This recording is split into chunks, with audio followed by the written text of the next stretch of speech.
I should have been floating on air. The adoption papers were signed. Alice, my beautiful daughter, was finally officially mine after years of longing. It was supposed to be the happiest day of my life.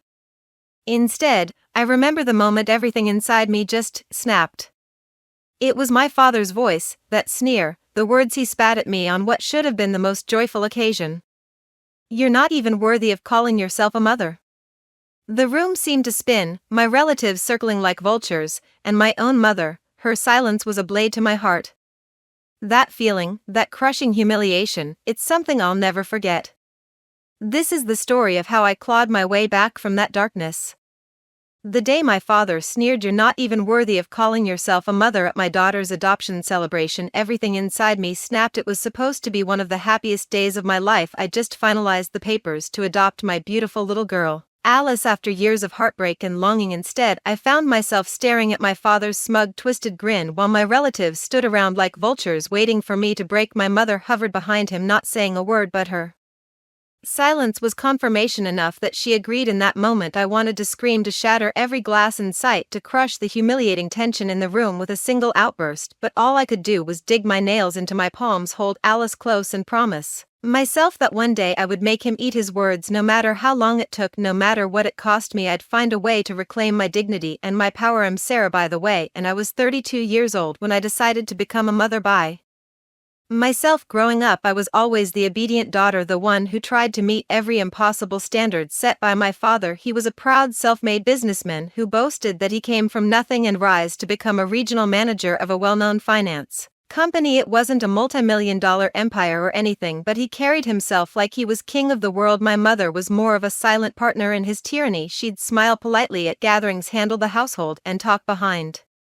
closed doors about how meaning she needed to keep up appearances. From as early as I can remember, my father mapped out my entire life: top of my class in high school, a practical major in college, a stable corporate job, and a husband who suited the family's image. He never asked what I wanted. He told me what I would do if I hesitated or dared to show an interest in anything unconventional. He'd shut me down with a single cold glance. So I spent most of my youth trying to please this man. I stayed quiet, I colored within the lines, I did everything right, but the older I got, the heavier that mask became. I wanted to be free. I wanted to create art, write stories, or maybe open a small studio, but I never had the guts to defy him openly. I even married the man my parents considered perfect. His name was Henry. He came from a decent family, had a respectable job in marketing, and looked good on paper. The problem was, from the moment we signed the marriage certificate, I felt like I'd stepped from one cage into another. Alan was a moderate reflection of my father, controlling, dismissive, always making me feel small. He'd crack jokes at my expense in front of his friends like, "Yeah, Sarah, such a dreamer, but we all know she can't follow through on anything real," and I'd laugh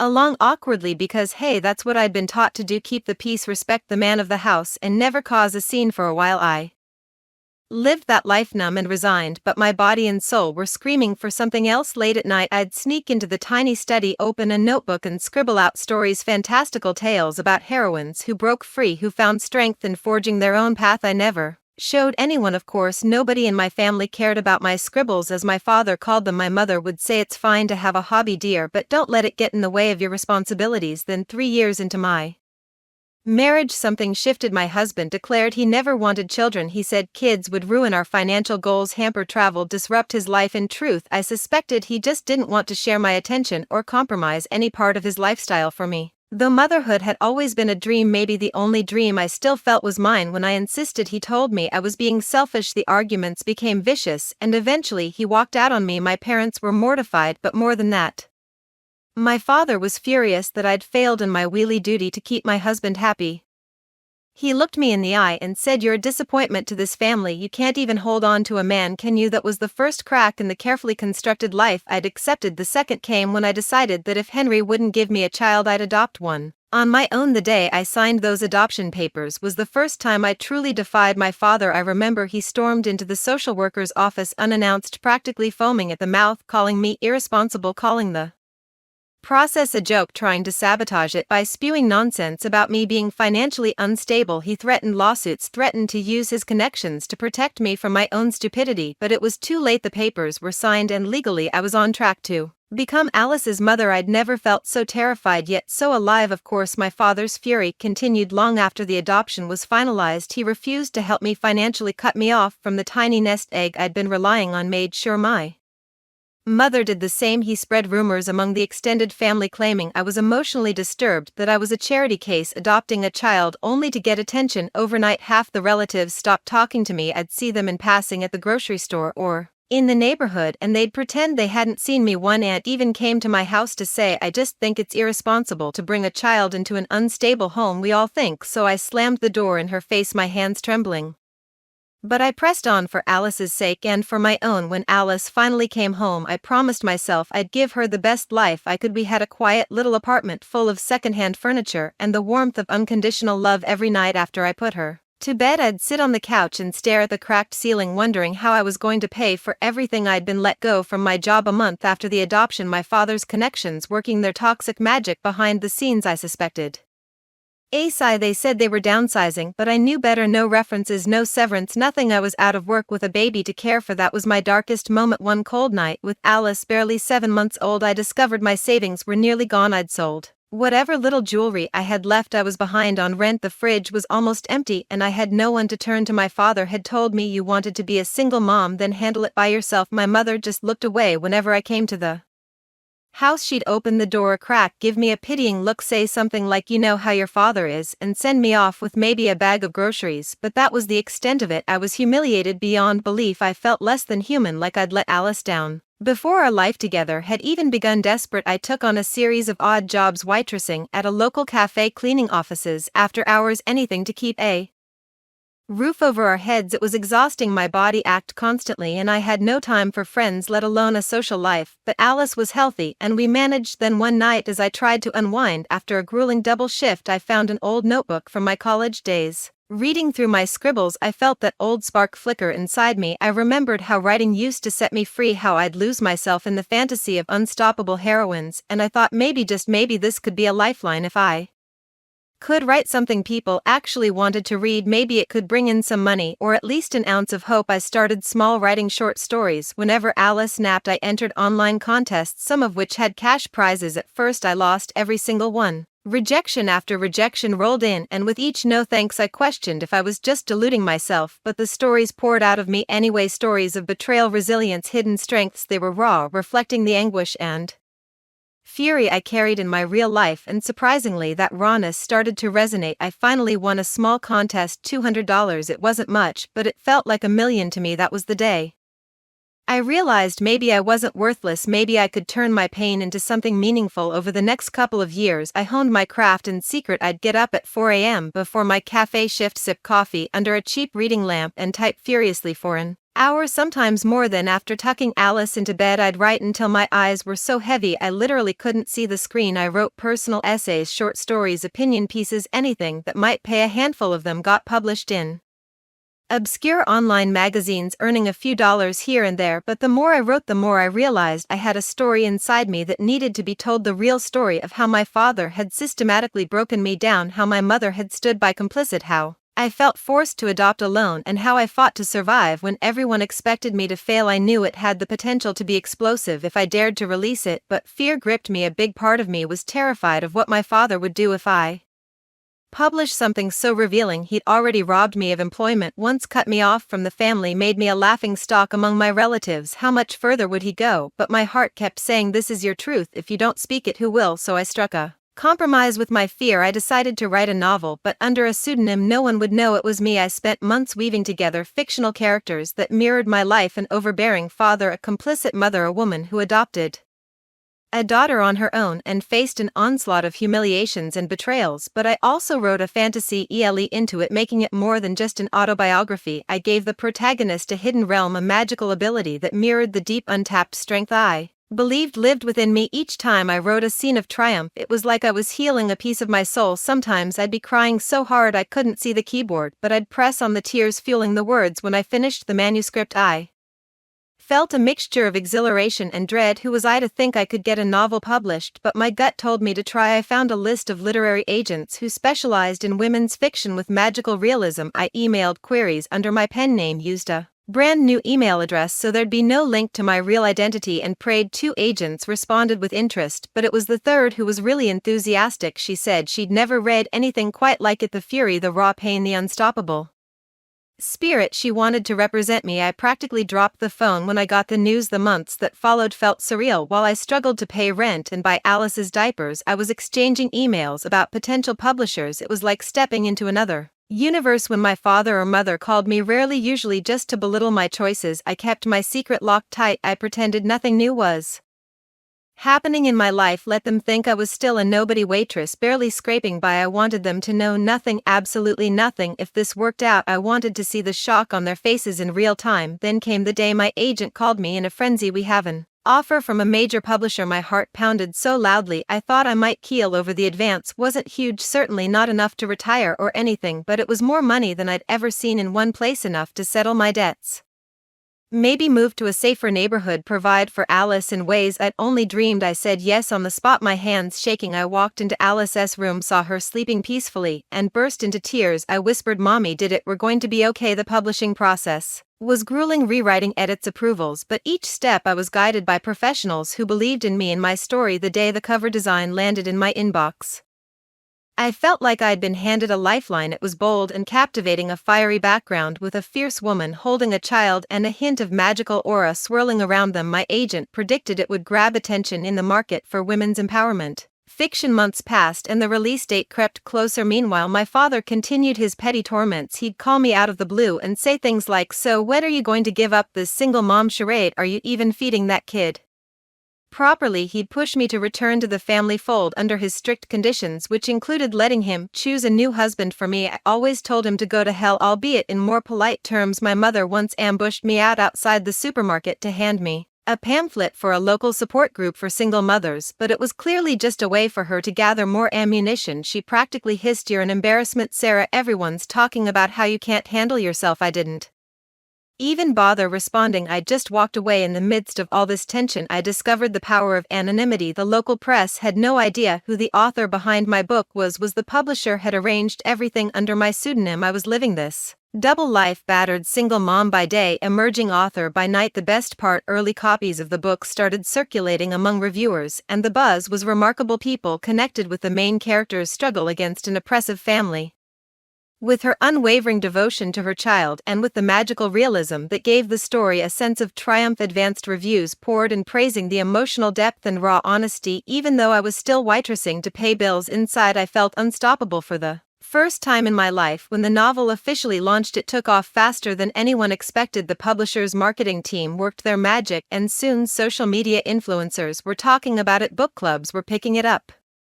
Online discussions were everywhere. Sales soared, and within 2 months it was on a bestseller list. I remember looking at that list online, seeing my pen name there, and nearly dropping my phone. All this time my father and mother were completely oblivious. They probably saw the book somewhere without realizing I was the author. It was a sweet secret victory. Money started coming in from royalties, enough that I could afford to quit my waitressing job and focus on writing full-time. I moved Alice and myself into a modest but decent house in a better neighborhood, one with safer streets and good schools. I even got a part-time nanny so I could work uninterrupted for a few hours each day. Life was far from perfect, but for once we weren't teetering on the brink of disaster. Then came the real turning point, an invitation to speak at a high-profile charity gala organized by a major women's advocacy group. They loved my novel's message of empowerment and wanted me to be a guest speaker under my pseudonym. That was the moment the idea for my ultimate revenge plan began to crystallize. I thought, what if I reveal who I really am at this gala in front of influential people,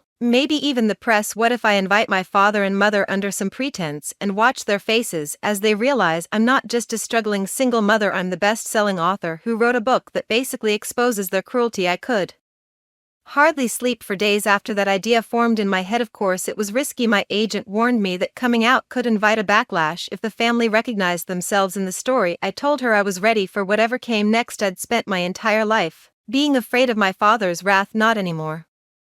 So I carefully orchestrated the plan. I had the event organizers send a fancy official invitation to my parents. The invitation came from the charity hosting the gala, not me, so they had no clue it was associated with me. The card read something like, "We Cordially invite Mr. and Mrs. Lee to our annual Women's Empowerment and Literacy Gala, where we will be featuring a keynote speech by the celebrated author of the bestseller Blood of the Phoenix. My father, always craving social clout and attention, was intrigued. My mother was probably thrilled at the chance to play socialite. The night of the gala arrived, I remember standing backstage in a shimmering black gown, my hair pulled back into a sleek ponytail, clutching a hardcover copy of my book. My nerves were electric. I'd never spoken in front of such a large, glamorous crowd before. Golden chandeliers cast warm light across the massive ballroom, which was draped in red velvet curtains and bustling with well-dressed guests. I scanned the crowd from the edges of the stage, searching for my parents. I spotted them near the front, my mother in a pastel pink dress clinging to my father's arm, who was wearing a tailored suit. They looked smug and out of place all at once, probably wondering why they'd been invited if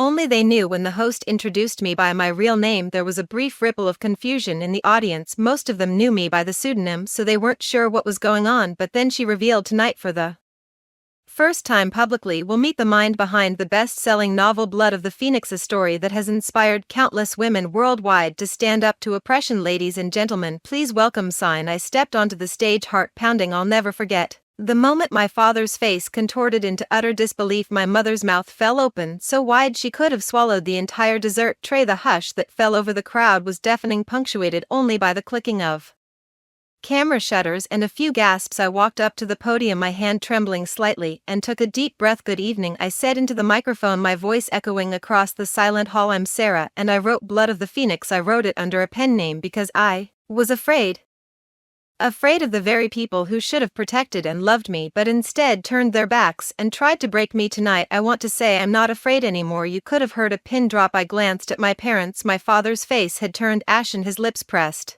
into a thin line. My mother's eyes darted around, probably looking for an escape route. Cameras captured every second of it. I could see random guests whispering furiously, pointing at my father as they began to connect the dots. The woman in the novel storyline, the oppressive father, the humiliations, everything was now laid bare in real life. I continued, for years I was shamed for my choices when I adopted my daughter. Certain family members told me I was irresponsible, that I'd ruin her life, that I was unfit to be a mother. They spread lies to damage my reputation. They cut me off financially. They humiliated me in public, but I refused to break. In Blood of the Phoenix, that book is my story, and so many other women's stories. It's for anyone who's ever been told they're not enough. The applause started tentatively, then swelled into a thunderous roar. I saw tears in the eyes of a few women in the audience, saw a couple of them nodding in solidarity. Meanwhile, my father remained seated, rigid as a statue. My mother finally looked away, as if she couldn't bear the spotlight. I'd dreamed of this moment for so long, but the reality was far more powerful. I felt a surge of something almost feral inside me, triumph, release, a sense of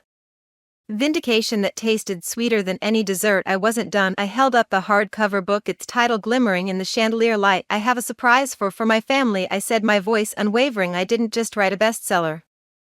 I've also been busy building a life, a real life, for myself and my daughter, and part of that life includes a new contract, a 3-book deal that came with an advance big enough for me to make an investment in the future of women like me. In fact, I paused for effect. I'm sponsoring this entire gala tonight anonymously up until now, so the event that you, father, are attending so proudly, it's funded by the daughter you once called a disgrace. The collective gasp that rippled through the crowd sent shivers down my spine. My father's expression shifted from shock to rage, then to something like a wounded animal's desperation. He stood up, eyes locked on mine, and for a fleeting second I thought he might storm the stage. My mother was tugging on his sleeve, trying to pull him back down. Cameras pivoted to catch every twitch on their faces. I should have felt a pang of guilt. This was my father after all, but I didn't. Not this time. I was beyond guilt. I was free. I wrapped up my speech with a final statement that felt like it had been carved into my soul. Some might say I'm here out of vengeance. Maybe they're right, but more importantly, I'm here out of love. Love for my daughter, for every woman who's been told she can't, for every dreamer who's been kicked down. Here's my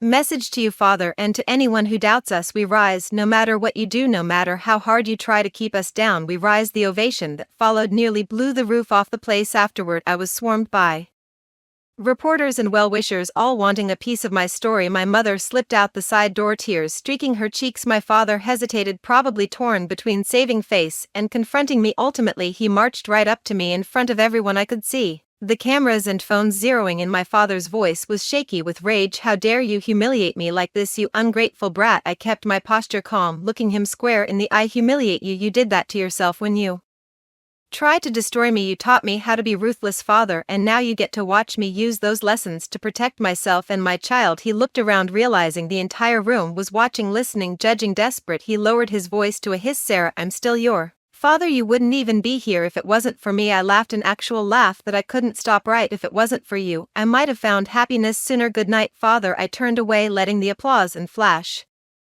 of cameras cloak me in a sense of finality. It was over, or maybe it was just beginning. Over the next week, the story exploded on social media. Unknown single mom turns best-selling author confronts cruel family at gala became a headline splashed across tabloids and entertainment sites. While some thought it was a PR stunt, many recognized the authenticity of my emotional speech, the real pain that had fueled my words. My father retreated from the public, refusing all interview requests. My mother, I heard, was furious with him for dragging her into this mess. The irony wasn't lost on me. They'd humiliated me so many times, and now they were the ones who couldn't show their faces in certain circles without people whispering about them. In the weeks that followed, my father tried calling me a few times. He never apologized, just demanded we meet so we could sort things out like a family. I stopped taking his calls. My mother sent texts begging me to reconsider going public with the truth, claiming it could damage their reputations forever, as if I owed them anything after what they did to me. I blocked her number too, and you know what? I felt a weight lift off my shoulders, an invisible chain that had kept me tethered to their approval all my life. Alice and I continued building our home. I finished the second novel in my new contract, another story of empowerment and magic, but this time infused with the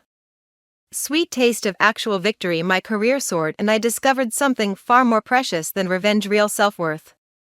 Still, I won't lie, knowing that my success left them reeling was deeply satisfying. Now, looking back on the years of insults, sabotage, and tears, I realized something. I used to think my father was all-powerful, but the second I took control of my own narrative, literally and figuratively, his power evaporated. The humiliation he inflicted on me was transmuted into fuel for my success. In a bizarre twist, he's responsible for the unstoppable fire in my belly. Without his cruelty, maybe I never would have found my voice, but I'm not naive. Pain leaves scars. There are nights I still wake up heart pounding, remembering that moment when he told me I wasn't worthy of being a mother. I'll forever carry the imprint of those words, yet I've learned to turn that imprint into motivation rather than devastation. Every time I feel doubt creeping in, I think of Alice, of the look in her eyes when she smiles at me, so trusting and so full of love, and I remind myself I fought for her, I fought for us, I fought to become the mother she deserves, and that's worth more than any fleeting approval from a father who never cared enough. So to anyone reading or listening to this, or anyone who's ever been labeled a failure by the very people who should have cheered them on, let my story be proof that no betrayal is too big to overcome. You might be kicked out, cut off, mocked, sabotaged, or left to drown in your own tears, but if you hold on to your truth, if you channel that anger and pain into something greater, maybe you'll discover a strength you never knew existed. And when you finally rise, there is no sweeter feeling than looking your tormentors in the eye and saying, "Who's the failure now?" I'm sharing this because it's bigger than me, bigger than my father's petty ego. It's about every person who's ever been told you can't do, that you're not good enough. Who do you think you are? I want you to know that you can defy them all. You can break free from the cage they've put you in. Yes, it'll hurt, and yes, you'll lose people who were never truly on your side, but in the end you'll gain yourself, and that's the most precious victory of all. I'm closing this chapter of my life now. My father can stew in his regret, my mother can pretend none of this ever happened, and my extended family can gossip all they like. I have my daughter, my career, and my peace of mind. The next time I see them, if there is a next time, it'll be on my terms. I won't ever cower or apologize for who I am again. I am Sarah, single mother, best-selling author and survivor of betrayal. My story didn't end when they tried to break me, it only began there. So if you've been betrayed like me, if you've tasted that raw humiliation and wondered if you'll ever recover, take my hand. You're not alone. Share your story. Let the world see your scars, and use that pain as your power source. We rise from the ashes over and over. No matter how many times they try to bury us, you have more strength in you than you could ever imagine. Don't let anyone, family or otherwise, tell you differently. Let's rise together and show them all what real resilience looks like. Your triumph is waiting. Betrayed like me, drop your story below. Let's rise together and show them what happens when the underdog finally takes the throne. Your voice matters, your fight matters. Now go out there and reclaim your narrative, just like I did. Together we'll set the world on fire with our victories. I always prided myself on discipline, on structure, on doing what needed to be done to get ahead in life. I came from nothing and built a life that commanded respect. I climbed the ranks, turned myself into a man of status, and provided a life for my family that was beyond anything I ever had growing up. I demanded excellence because I knew that anything less would lead to failure. Sarah was my daughter, my only child, and I had expectations for her. She was intelligent, disciplined when she needed to be, and if she followed my guidance, I knew she could have a good life. A real life. One that would be stable, respectable. But somewhere along the way, she started to change. She was always obedient, always the good girl who did what was asked of her. I laid out a plan for her, the way any responsible father would. Get a good education. Choose a practical career. Marry a strong man who could take care of her, build a stable home, and continue the family legacy. She did what was expected of her for a time. I thought she understood the path she needed to walk. She married Henry, a respectable man, a good choice, and I believed that was the end of any lingering foolishness in her mind. Then it all fell apart. She failed to keep her marriage intact. A woman should be able to hold on to her husband. It is her duty to keep him happy, to make sure the home functions as it should. But Sarah couldn't even manage that. He left her, and instead of showing an ounce of shame for failing her duty, she became defiant. She didn't try to correct her mistake. She didn't try to fix what was broken. No, she decided to make things worse. She wanted a child. A child with no husband, no structure, no stability. It was reckless, selfish. How would she raise a child alone? How would she provide? She wasn't thinking. She was acting on impulse, disregarding logic and responsibility. I told her this. I warned her. But instead of listening, she forged ahead with her ridiculous plan. I remember the day I walked into that social worker's office, ready to put an end to this nonsense. This was a mistake, and I needed to make sure someone understood that. I told them the truth. Sarah was not prepared for this. She wasn't stable. She was acting out of desperation, not wisdom. But by then, it was already done. The papers were signed, and I knew she had made a decision that she would regret for the rest of her life. I refused to be a part of it. If she wanted to act against me, against everything I had taught her, she would do it on her own. I cut her off financially. I made sure she understood what it meant to be independent. No safety nets. No fallbacks. If she wanted to be a mother, she would learn exactly what that entailed. I told my wife to do the same. It was necessary. Tough love, they call it. And it would have worked, too, if she had come to her senses. But instead of seeing the error of her ways, she dug her heels in. She struggled, but she didn't break.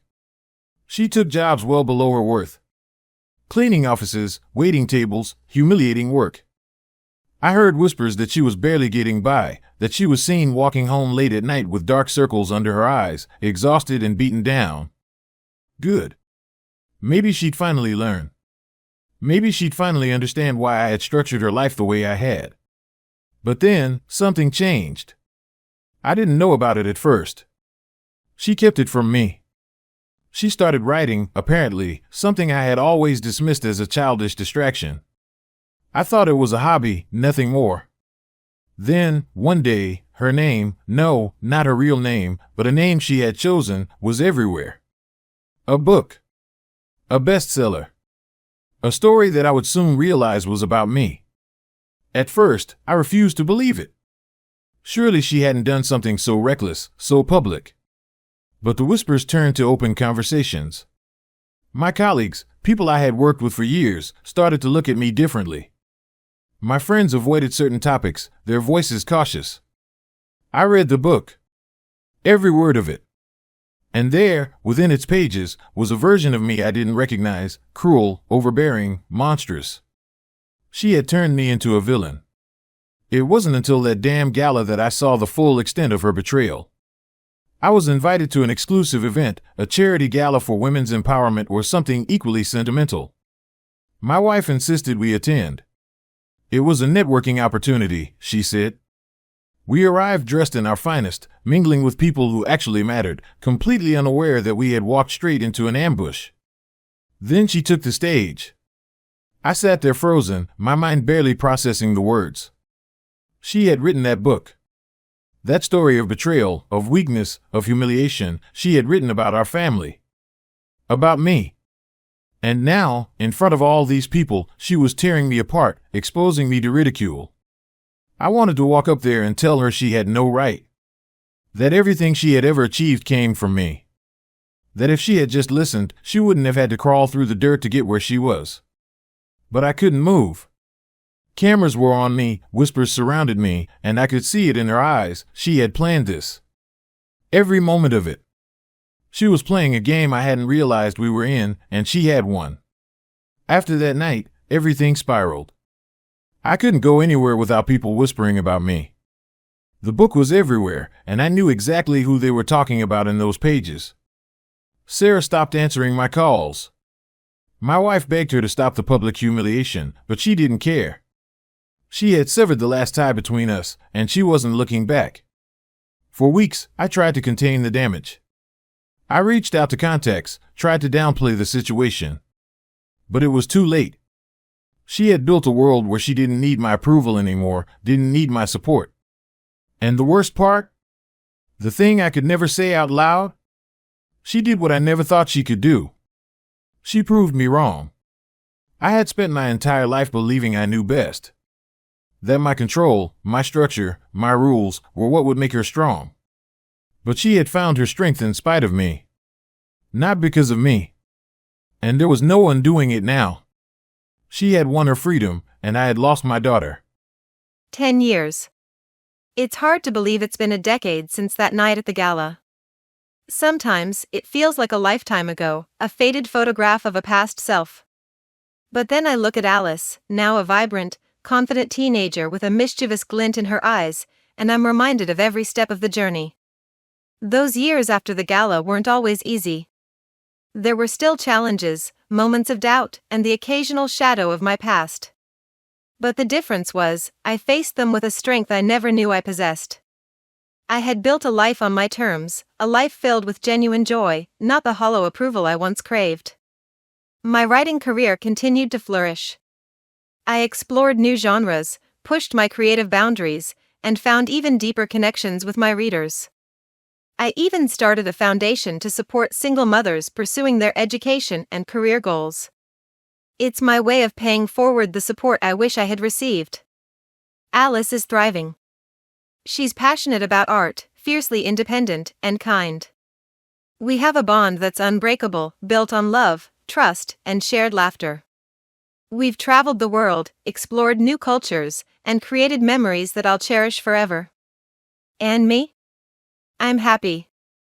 Truly, deeply happy. I've found a love that's equal and supportive, a partner who celebrates my successes and holds my hand through the tough times. We've built a home filled with warmth, creativity, and the comforting chaos of a blended family. My father, well, he's a distant figure now. Contact is minimal. There's a sadness in that, a recognition of what could have been. But I've made peace with it.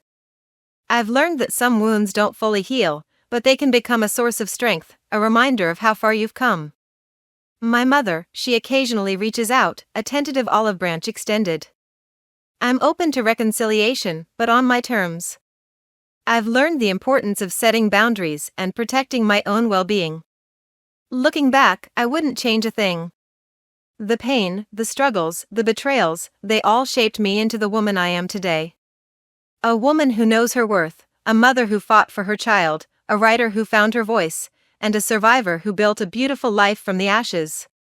If you had told that broken, humiliated woman 10 years ago that this would be her future, she wouldn't have believed it. But here I am, proof that even the darkest chapters can lead to the most radiant beginnings. And that, more than anything, is the story I want to share.